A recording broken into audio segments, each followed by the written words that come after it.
The Falcon is a PlayStation light gun with support for GunCon and normal gun mode.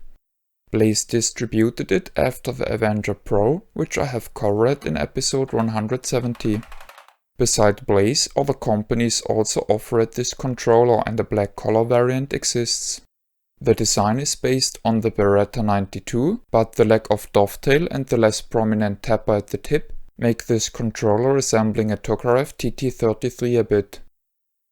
Overall, the build quality is good and the gun is pleasant to hold. The side picture is clear and very usable. Sadly, most second-hand Falcons don't look very appealing, as the used softener in the cable degrades the plastic of the shell and is especially harsh to the silver color. For this video I attempted to repaint affected portions. The button placement is quite ergonomic. The A button is far back at the left-hand side. The B button on the right-hand side is ever so slightly shifted more towards the handle, which allows for a very natural hand position. A 4P/4C socket allows the user to connect the foot pedal, which is redundantly mapped to A. The hammer acts as a second B button. At the grip is a switch which selects between G-Con 45 and normal gun mode. To its left is the switch for the fire mode. Normal, auto-reload, burst fire plus auto-reload, and auto-fire plus auto-reload are the available choices. The capacity is 5 shots. Upon the 6th trigger press, the gun doesn't shoot, but reloads twice. The gun features an adjustable red laser, which is always on when turned on. The trigger uses a dual switch design, which I came to expect from Blaze.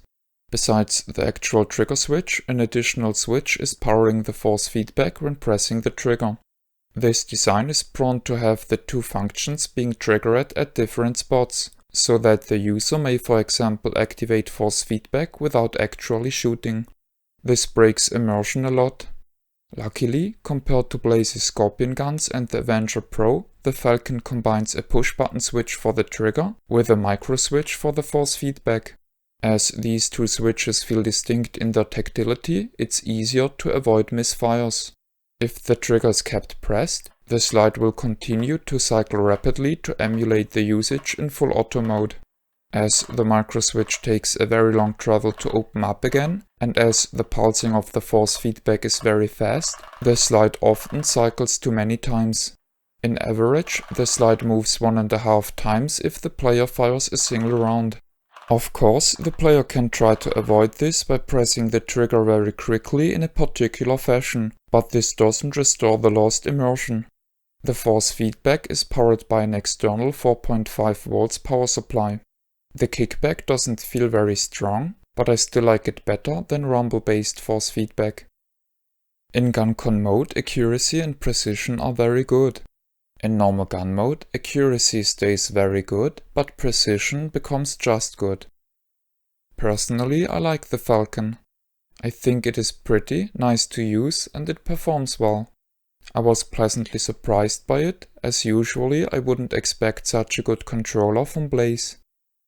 The earlier kind of box did a good job hinting the laser and force feedback capabilities.